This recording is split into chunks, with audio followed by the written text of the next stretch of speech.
me on the steps of the old building. Mr. Payne, let's go inside. The others are anxious to begin. The others? Despite the general misconception, this building actually predates the City Hall by 2 years, thus being the oldest municipal building still in use here at the foot of the Brooklyn Bridge. No kidding. The old man played tour guide as he led me through a dark domed hall. The answers I was after loomed large ahead. Mr. Payne, I would like to introduce you to my colleagues in what we call the Inner Circle. You've been watching too much X-Files. You have seen the files on Project Valhalla. We can fill the gaps, provide you with the information missing from those files. We were all involved in the early stages of the project during the Gulf War. What's the catch? We would very much like to blow this thing wide open, but our hands are tied. Her name is Nicole Horn. She was the key figure in Project Valhalla. When the funding was discontinued, she simply refused to quit. She knew exactly what she had in her hands. Nicole Horn is the president of Acer Corporation. She has more than half the city in her pocket. This must be kept under wraps. If you try to go public with this, we will deny any knowledge. We need you to take her out. Afterwards, we can protect you. Make all the charges go away. That was the cue for the killer suits to kick in the doors and swarm inside.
On screen, the so-called corpse of Alfred Woden stood up, miraculously waking from his dirt nap, looking smug among his dead pals.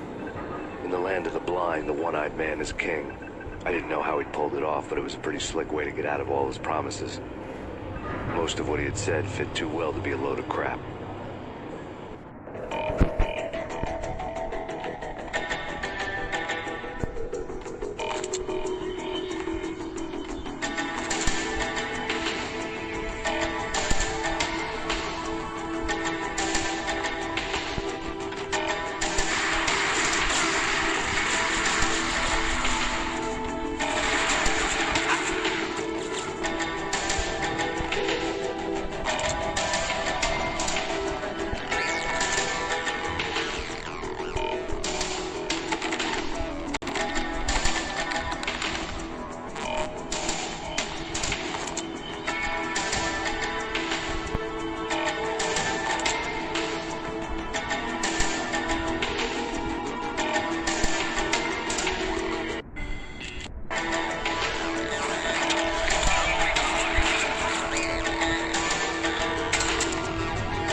saying that he's actually providing a service long overdue to the city. This crusade nonsense has gone too far. He's out of control. It must stop. He will be stopped.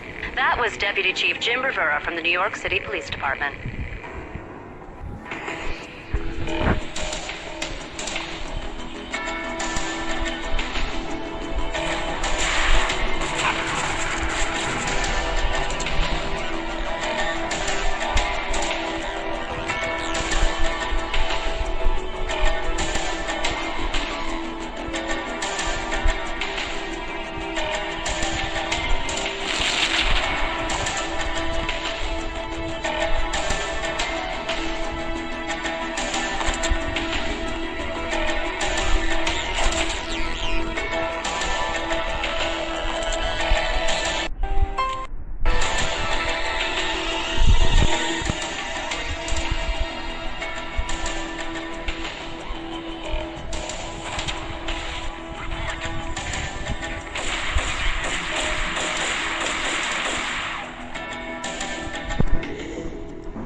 desk.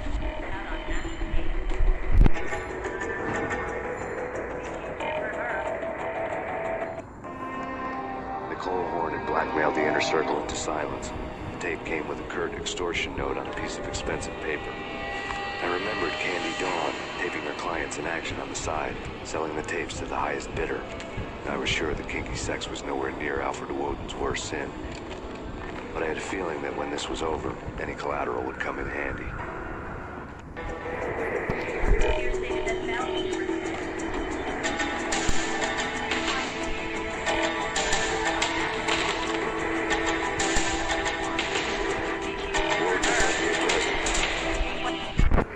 Nothing seems to stop Acer Corporation's phenomenal victory march. Incredibly, the stocks are still rocketing. Worried experts already see a danger in the company's success.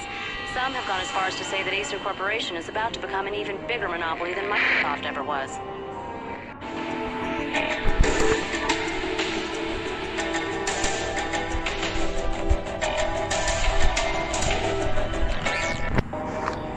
Woden had taken care of my mission preps with military precision.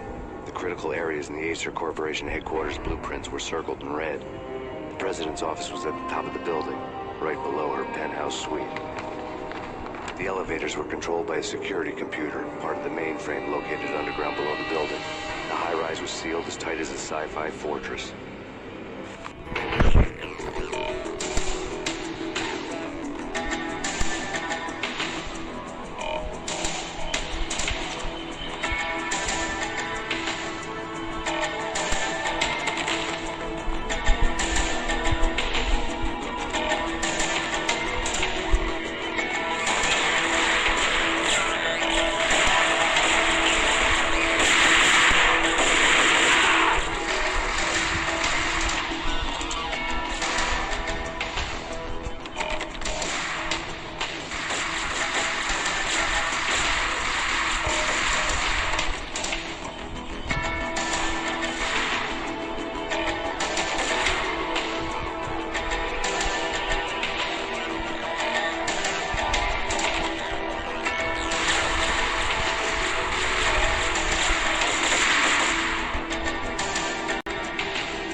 Best movie ending ever? Gotta be Butch Cassidy and the Sundance Kid. A hero's end. Going out with guns blazing. Never heard of it. No? Okay, new it. Hey, what the